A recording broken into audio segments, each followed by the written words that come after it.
શું કહેશો? આ જે સ્લેબ છે તે અત્યારે ખરેખર પડવાની હાલતમાં છે, તમે સ્થાનિક છો, શું કહેશો? સાહેબ આમાં કાલે એવું છે કે કાલે મારી બાઇક લઈને આવ્યો હતો, ત્યારે મારી બાઇક શોધો જ હું અંદર ખાડામાં ગળી ગયો હતો, જેથી કરીને અમે મ્યુનિસિપાલિટીને ફરિયાદ કરેલી છીએ આના ભાજપના કોર્પોરેટર થકી.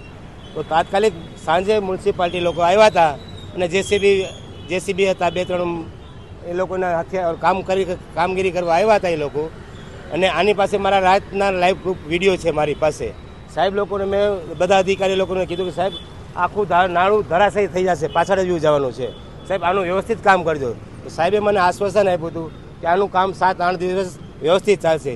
એની જગ્યાએ રાત્રે 11-12 વાગ્યા આ લોકો 1-2 કલાકમાં 1-2 ટ્રેક્ટર માટે ભરતી ભરીને અને જે તે કામ હતું એનું પાપ છુપાવવા માટે આ લોકોએ જે એના કાંઈ હોર્ડિંગ હતા બધા છે એ આ શાસ્ત્રી મેદાન ચૌધરીના મેદાનમાં મૂકી આવ્યા છે આ લોકો પાપ છુપાવવા માટે. એના મારી પાસે વિડીયો છે, એ હું આ પ્રેસવાળા સાહેબને હું આપીશ લાઈવ.